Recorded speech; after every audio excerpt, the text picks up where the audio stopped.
Story time on the bus 982. Now this one is very juicy, y'all. It's about the bus driver. Her name was Monroe. She did not like for us to call her Miss or Mrs. She wasn't married, and she was about 60 something, but for some reason she said she didn't want to be called Miss because she didn't like to feel old. So we're just gonna go with calling her Monroe, driving bus 982. I had got on the bus this day with my hot fries and my Kool-Aid. I was trying to make me some Kool-Aid on the back of the bus, and I was about like third, fourth grade, so about like 7 to 8 or 9 years old. Anyways, so in the midst of me trying to make the Kool-Aid, I literally waste sugar every fucking where. So she ended up telling me to throw it in the trash, and she took my hot fries, and I had the $2.99 bag. Back in the day, they was $1.99. So the next day that she comes, she ends up bringing candy bags, and she also brings 2 little bags of hot fries. So she bought me the little 50-cent bag. So anyway, she ended up giving us some candy, and then when I get out the bus, she's like, here, I wanted to replace your chips that I made you throw in the trash yesterday. Now it was not the same because the bag that I had was big. Not only that, they tasted different. So she ends up telling us that that's going to be her last day for a little minute. And also there was a different route with the buses that were coming up. So because my community was about to get worked on, they had changed the bus stop to the top of the road. So basically you had to walk to the top of the road and get off. There was no more coming down with the bus. So the next day we noticed that she's not on the bus, and the new bus driver, this is where she spills all the tea. So basically the bus driver was trying to flee town. Monroe was trying to hop her ass out of state. So a few weeks back, there was a man that had went missing in this city called Monroe. Now down in Monroe, everybody know it's just country. It's mostly just trees. It's dark. There have been rumors of people going missing down there and never being found again. Some people was thinking that they was being tossed off of the cliff and being hidden due to nobody going down there to investigate. Fast forward 2 weeks later, we see a mugshot of Monroe.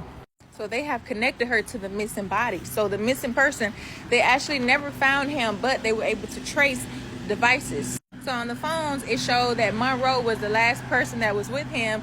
And it also showed that their location was in a similar spot before his phone got disconnected. Like the last blue dot, they traced it to that spot, and Monroe's was there at the same time.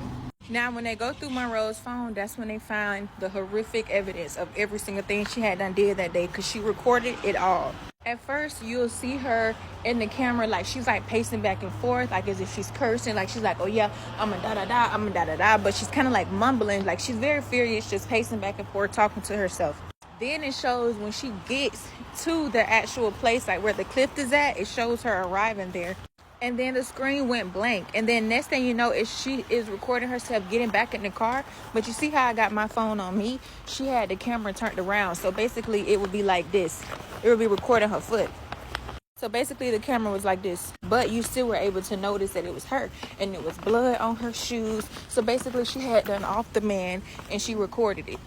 Now there were some parts of the video that were like blurred out due to it being a horrific scene. Now, y'all remember I told y'all about the 2 bag of chips. This is why I wanted to add that part in. So they end up getting on bus 982 one day after school. They take us to the bus workshop for them to do the little fire drill. So basically, like, they take you there. They have all the kids practice as if a fire happened on the bus and how to escape. In the midst of that, they find a receipt.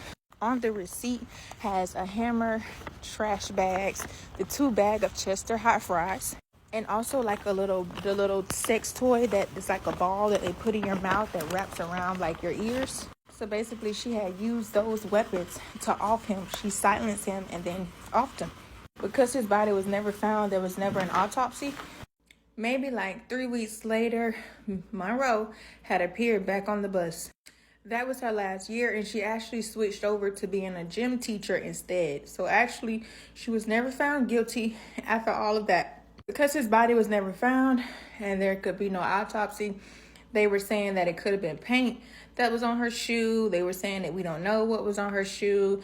And just because she recorded herself going off, they said she could have been talking to herself. She could have been talking to a therapist online. They made all type of bullshit excuses.